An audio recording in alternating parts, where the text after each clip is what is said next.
Hello and welcome to May's Crochet. I am Rachel, and today is the autumnal equinox here in the Northern Hemisphere. And with fall comes this expectation, I think, of like warm, cozy vibes. You know, there's the cooler weather, crisper air outside, the falling leaves, Halloween right around the corner.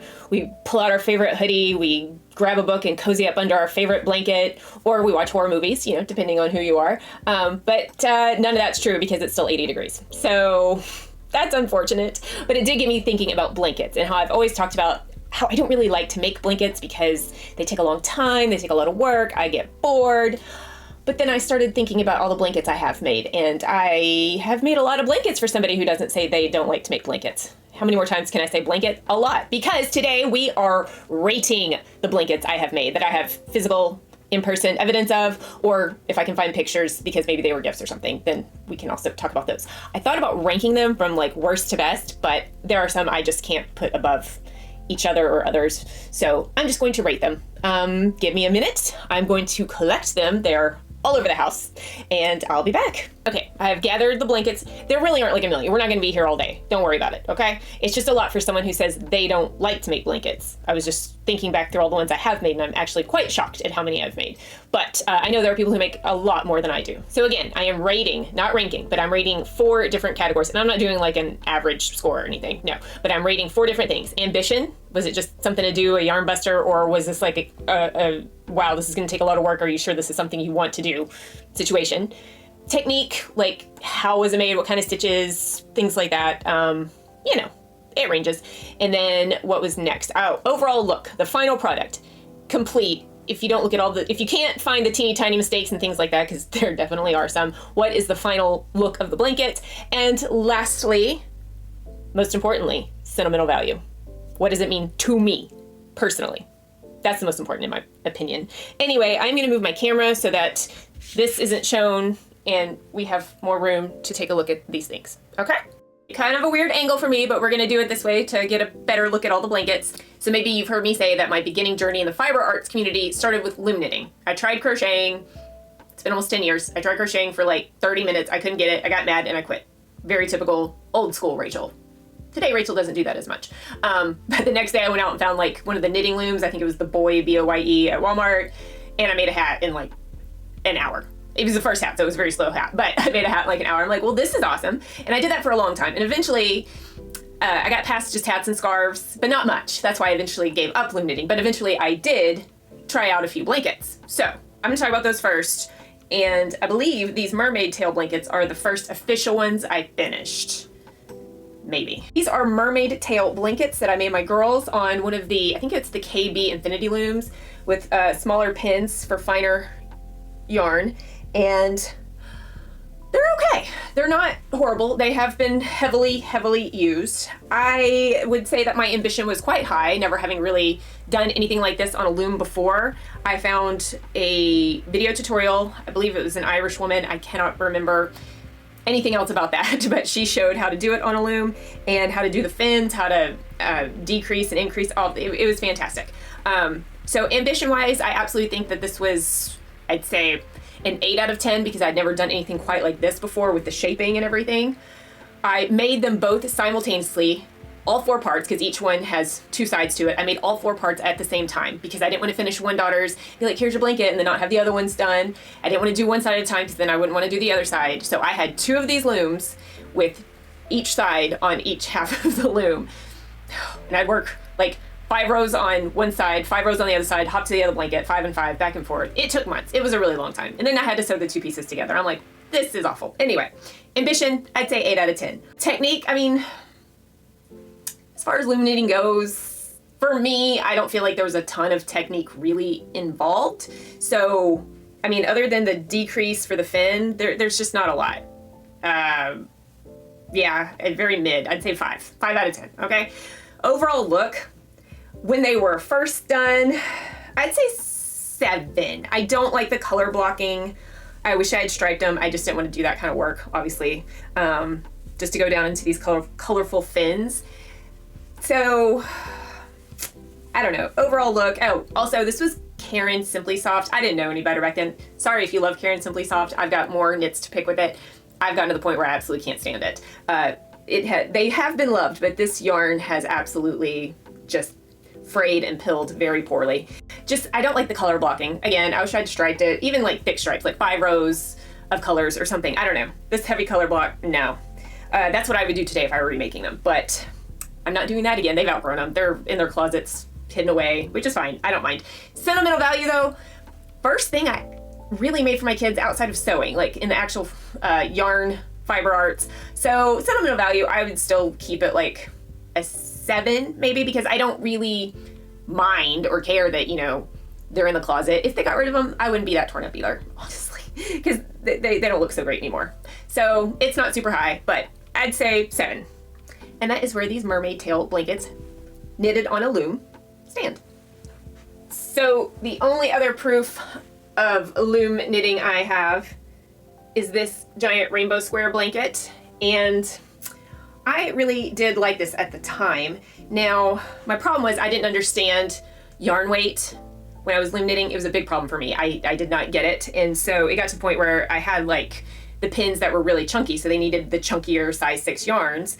I think this is the Lion brand Wool Ease, maybe. I can't remember. Anyway, you can tell it sits in this chair right here to help protect the chair, and it has absolutely frayed very, very badly from my butt sitting on it. However, I would say ambition was pretty low. This was what they call a 10 stitch blanket. So we did like 10 stitches across. It's all a garter stitch. And then we worked a square, and I don't know, this royal weave going on. Anyway, I could have made it longer, but I ended up just with a square. It is stretched out right now. And then we did a bevel and then turned and then did, you know, the colors around and round. So ambition wise, I'd never done anything like that. But it wasn't super hard. I'd call it a 6 for sure. Definitely not quite near mermaid tail blanket status. Technique was a little higher because keeping up with that turn was not easy. So yeah, I'll say, well, 8 on that one as far as loom knitting goes for me at the time.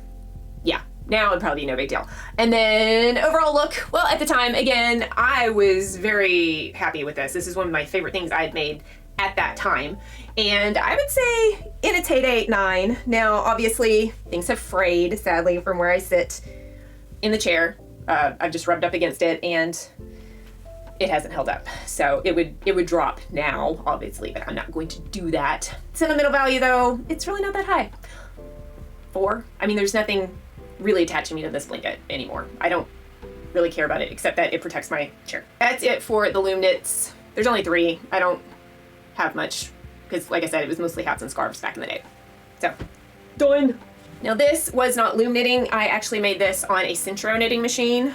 I had tons of Caron Simply Soft, going back to Caron Simply Soft, around at the time. I made that blanket, which is a temperature blanket from 2020. I'll get into that. And I was just trying to get rid of it because I no longer wanted it. And so, yeah, I just made these tubes. I think they were like 200 stitches, 200 rows, and they were just tubes, and then I flattened them out and sewed them together. And I just made this color block blanket. So, ambition, 3. It was just a yarn buster for me. It's not that exciting. I mean, I'd never done anything like it before. Well, we'll say 4. I'd never done anything like it before. So, yeah, I would keep that pretty low, though. It wasn't that interesting. Technique, 1.5. There wasn't much to it. I just cranked a wheel and slip stitched some tubes together. Overall look, meh. Whatever a meh is, like 5. There's some colors that work really well together. Like I like this kind of autumnal corner over here, but I was using everything, so then it just gets kind of wilder. And as you can see, I'd hit the 200 mark. I actually have this backwards, I see.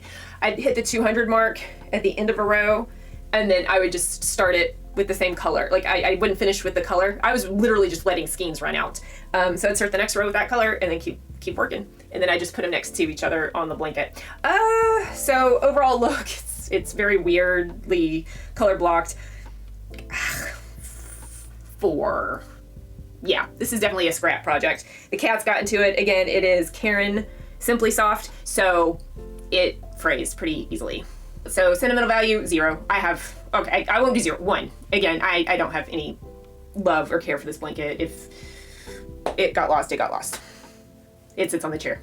We are now getting into crocheted blankets.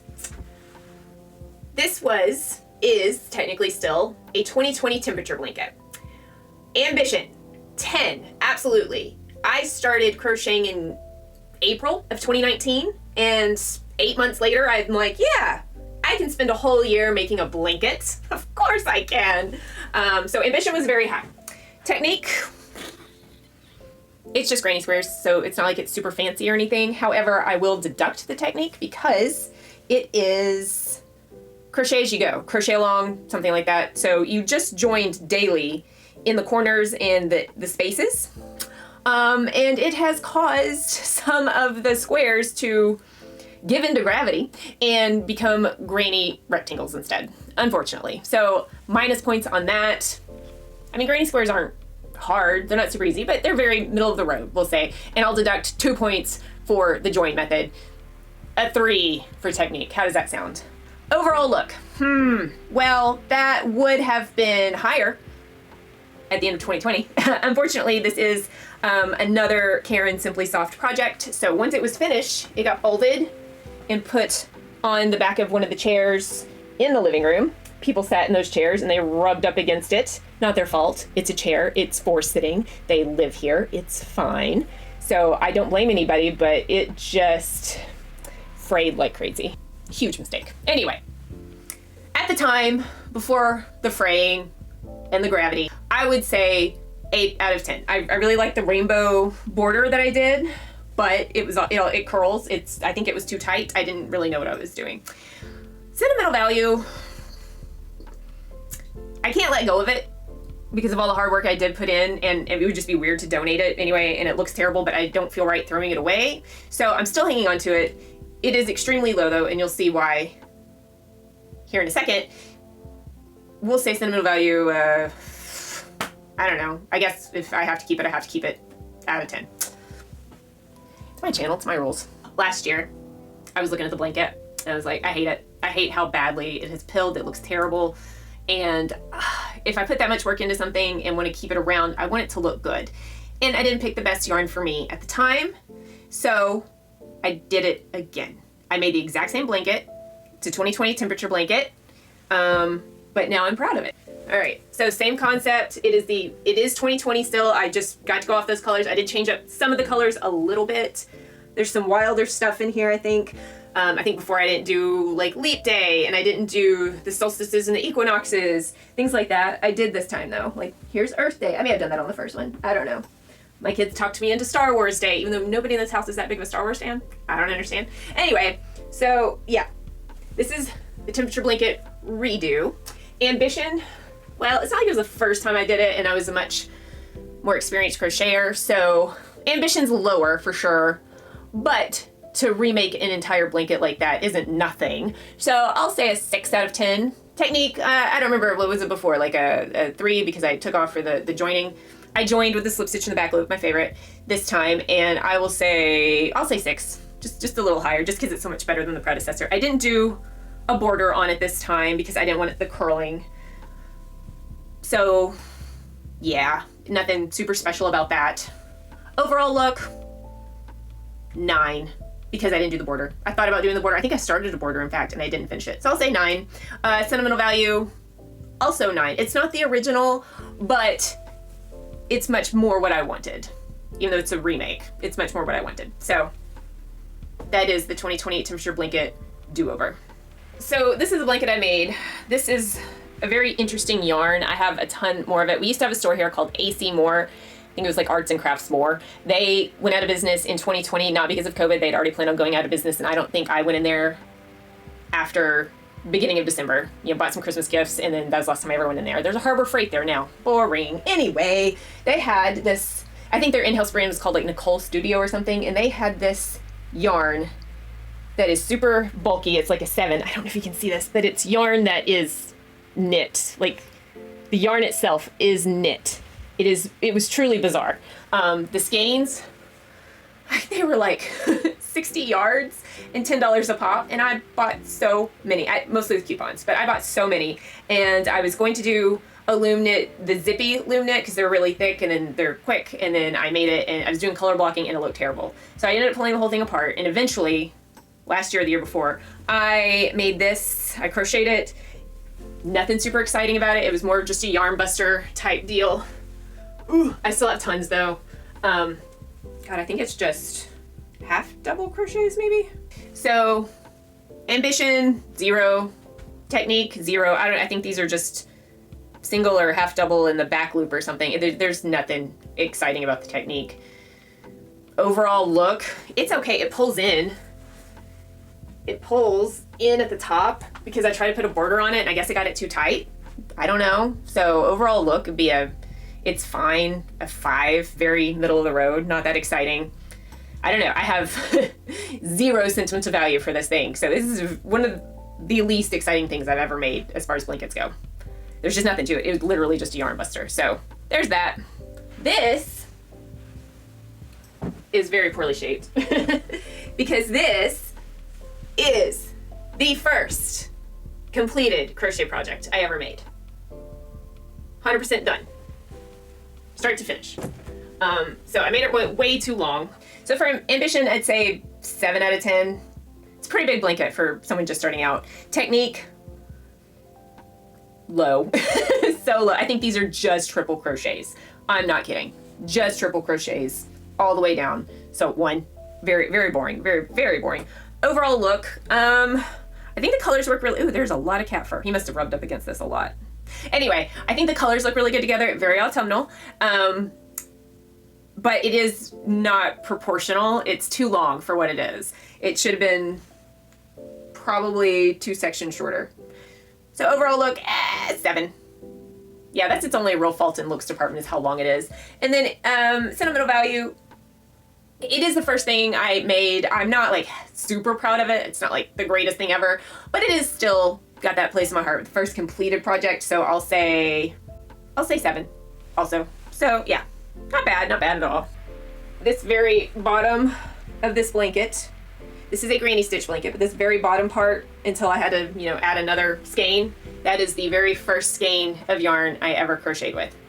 If you've heard the story about me having surgery and needing to stay overnight in the hospital, that's the skein right there with like a 5mm aluminum hook, just practicing chains more than anything in tension. So I worked it, and I think I was just doing single crochets back and forth. It, skipped them or added extra changes, very misshapen, pulled it back, and then eventually after a couple of years, finally made a granny stitch blanket. So ambition is low. I mean, because by the time I got around to making it, I'd been crocheting for several years. It wasn't that interesting or exciting. I just had multiple skeins of this lying around from having tried, thinking I was gonna make a blanket right off the bat back in the day and failing. So ambition, I'd say like 2, honestly. Just getting rid of yarn was the goal. Technique, it's a granny stitch blanket. It's fine. Technique, what? Well, I'll go 5 for granny stitch. Why not? I did have to look up a tutorial because I'd only done like granny squares, so I'd never done a back and forth granny stitch before, so that was new to me. Overall look, unfortunately, because of the pooling of the colors of the different skeins being so uneven, 5. Sure, 5 out of 10. Why not? Sentimental value. I mean, even though this was the very first skein I ever worked with, I don't hold that much love for this, so 4 out of 10, I guess. It exists, I guess, it's out there. Okay, before we move on, let me show you this baby blanket I made last year. I obviously no longer have it in my possession because it was a gift for our niece who was born in June, day after my birthday, as a matter of fact. Anyway, I think it's fantastic, to be honest. So ambition, I mean, not super high, except that I did decide kind of last minute to make it. I was trying to get it done before her shower in like April, and I think I did it in less than 2 weeks, surprisingly, even though I had other stuff I was working on and just life in general. Ambition, let's say 6. Technique, that's a bobble stitch. I mean, that's like a 9. I think that's really damn good and really damn cute. So overall look, 10 out of 10, absolutely precious. Sentimental value, I don't really have any for that. I mean, I honestly haven't even met my niece yet because they didn't come visit when we were home for the holidays. Just work schedules always don't work out. I will hopefully get to see her here soon when they get married. We are going for their wedding, so hopefully our niece will be there and I'll get to meet her, but I haven't met her yet. I don't have a high sentimental value for the blanket. it's not mine, it's not here, and I still haven't met its recipient yet. So it's nobody's fault. It's just the way life works out sometimes. So sentimental value at 3, I guess. But anyway, that's a baby blanket. The blue flower blanket, retro daisy granny square blanket that I made last summer. I spent 2-ish months making the squares, and then we went on vacation and I put them all together. And I did blue because I had way too much blue yarn at the time, and it was all spilling out, and I was like actually stashing blue around my room because I just didn't have room for it. So I was like, maybe I'll just make this blanket. First of all, ambition, very low. It wasn't that big of a deal. I was just trying to get rid of some blue yarn. I'd say 4, I guess. Then technique, this is a really nice pattern. The retro daisy granny square, very nice pattern. I even timed myself near the end making just one, and it was at like right at an hour to make one square. I'm not the fastest, but I mean, that's some time. This is a 7x9, so there are 63 squares in this blanket, each taking at least an hour, because by the end I got much faster. I didn't have to stop and look at the pattern or follow the tutorial. So yeah, this is over at least 63 hours. Like I said, it's nice. I'm gonna go 8. It's a really nice technique. It looks great, I think. And it's easy. As long as you can get your interlocking colors to work right and not mess up. I did mess up quite a few times, so I'm not judging anyone because I definitely did it. Overall look, 10 out of 10. She's gorgeous. Yeah, she's stunning. She really is. And I got the right size border on it. I love her. I love this kind of, this was called linen, this kind of beigey color with all the various shades of blue. She's beautiful. Sentimental value. Here's where things get interesting. As of, I'd say at the beginning of the summer, low, very low. I'd say like maybe a 4 or 5. Didn't have a huge like love for it. It just went on the blanket rack downstairs, and not got forgotten. I mean, I always looked at it. I was like, oh, she's pretty. But I mean, I didn't love her. After summer, as of right now, I'd say 12,011 out of 10, because that's how many views that video has gotten. It is my highest viewed video, and I have gotten 350-ish subscribers off of that. So sentimental value is very high at this point. Yeah, it is my most popular video. Okay, hi, welcome. Trust me, I love it. It's one of my favorite things now. All right, I'm gonna do this quilt, and then we're gonna do the last 2. These weren't really in any specific order, but I did want to save my favorites for last. So this is my college quilt. I decided to take all my college t-shirts and make a quilt. Did I know how to quilt? No, I did not. I knew how to use a sewing machine in the most basic form, but I did not know how to quilt. Okay, so ambition, absolutely 10 out of 10. I didn't know what I was doing, and I'm like, yeah, let's take all these shirts, cut them up, and make a quilt. Unfortunately, I did not realize when you're dealing with the knit jersey material, you need to stabilize that material before you cut it. So all this came about because we started moving around for my husband's work. We moved several times within a 5-year span, and I needed to cut down on stuff. We went from a house to an apartment, which is a hard move. It really is. So it was time to cut down on stuff. I was like, I'm not wearing any of these college shirts anymore. Maybe if I cut them down, we can just carry them in a box, and eventually I'll get to a place where I can make a quilt. And I did. It took a few years, but I did. So I was just cutting them. I picked whatever the largest one was and went off of that, so that it did not, the graphic on it didn't get lost. It is very extremely painfully uneven. So technique, like I said, I didn't stabilize any of the jersey knit stuff. Technique would definitely be a 1, 2. We'll say 2. I'll be kind to myself and say 2. Overall look, again, this is one of those things that's far longer than it is wide. I don't remember what the dimensions are, but it's kind of long for what it is. So overall look, not great, especially because for backing, this is a flannel sheet. I bought like a king size flannel sheet. I bought it at Walmart.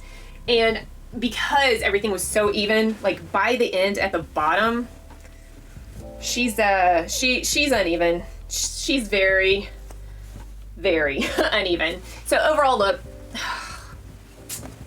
very low, like 3. It's so uneven. It's not well proportioned. You can tell where the border just sucks. However, sentimental value, the most important part. It's 4 years of my life wrapped up in these shirts. Sorority stuff, our brother fraternity, parties, sport, well, not really sports.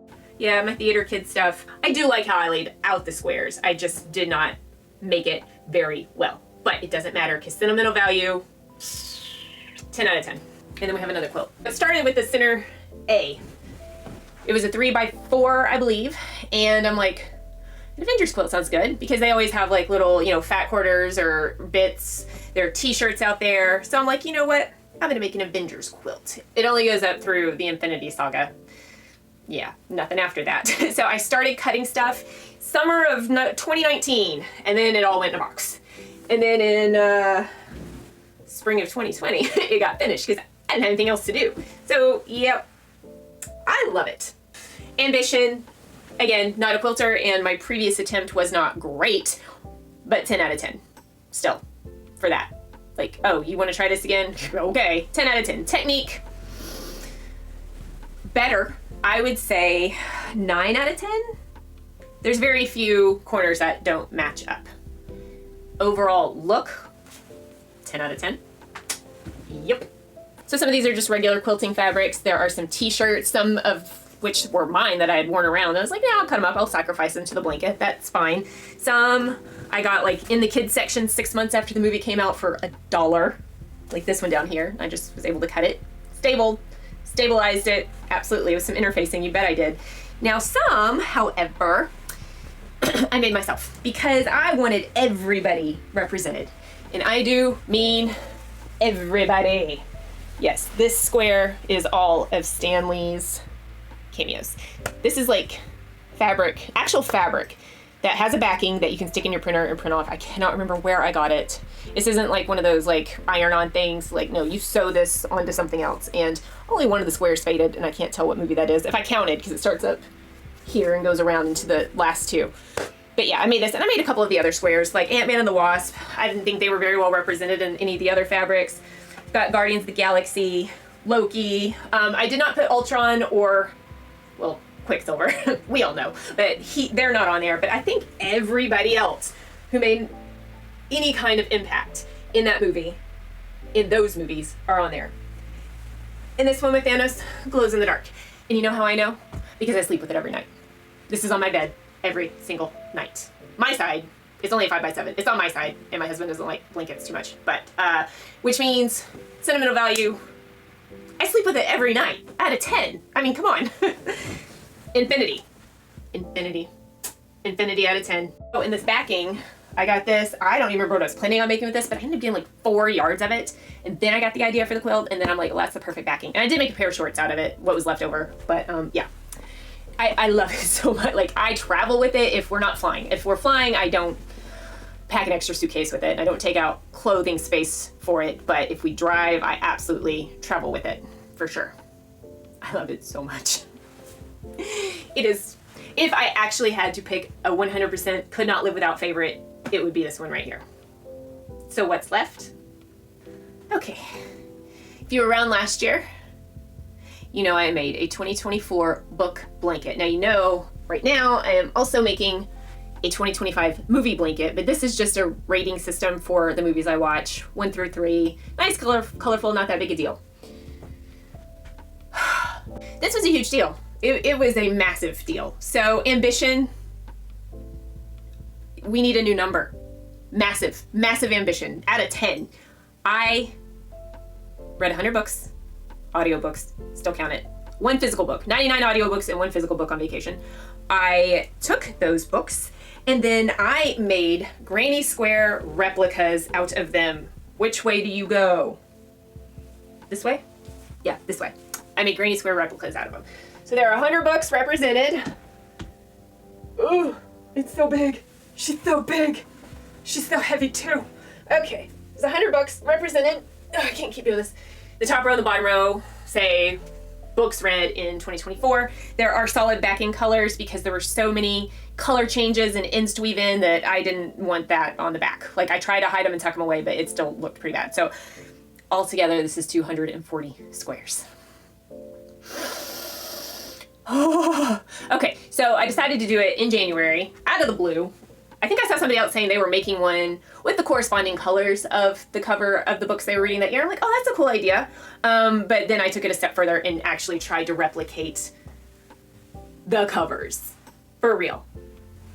I started off, this is a Court of Mist, whatever the second one, Mist and Fury. Yeah, whatever that is. That was mostly just colors.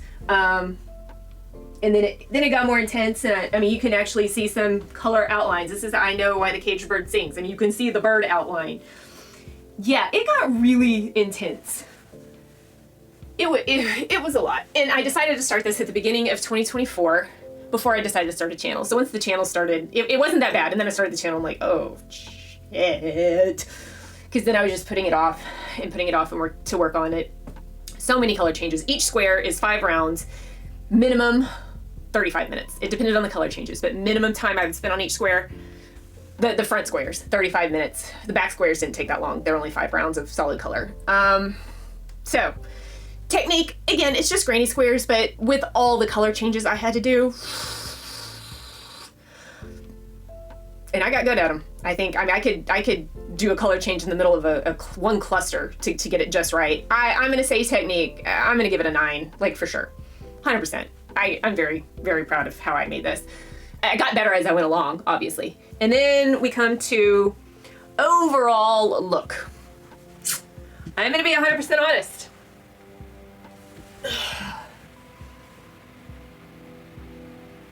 This is a damn work of art. It belongs in the Louvre behind bulletproof, fireproof, and demon-proof glass, okay? This is something truly special. I'm sorry to be like so egotistical, but like, oh my gosh. I just look at it and I'm like, I hate that it sits on the back of the chair over here because it's just so beautiful. Okay, I'm calm. Sentimental value. I don't sleep with it, but a million, a billion, I don't know. How high do numbers go? So sentimental value, I mean, even though I don't sleep with it every night, like the quilt, the limit does not exist. Out of 10. Like, so much work was put into this. I just am shocked at what I accomplished. I really am. And I'm gonna brag about it. With no regrets. So if you wanna see side-by-side pictures of the completed square with each corresponding book cover, I will link the video where I show all of that in a slide at the end. It was my like book blanket finale from, I wanna say January, because I didn't technically finish it last year. I still had to do the border and stuff. Okay, I will take -1 on the border because I should have made a longer border, but I was in a hurry to get it finished. All right, so whatever the overall look was, -1 for the border. Okay, all right. Anyway, so I'll link that below, and I think I did like 4 or 5 video playlists on it maybe, because I didn't start the channel till halfway through the year. But I'm still really, really proud of this. That is, that's it. Those are all my blankets that I've made that I have any proof of. Again, there's some out there that I didn't get pictures of, but that was many years ago and they probably weren't that great to begin with. Okay guys, I gotta quit talking. My throat is dry, it is scratchy. Thankfully I am out of stuff to talk about in this particular instance. I've shown you all the things. So that's it for this video. Thank you so much for watching. Like, comment, subscribe, all the YouTube things, and I will see you in the next one. Bye!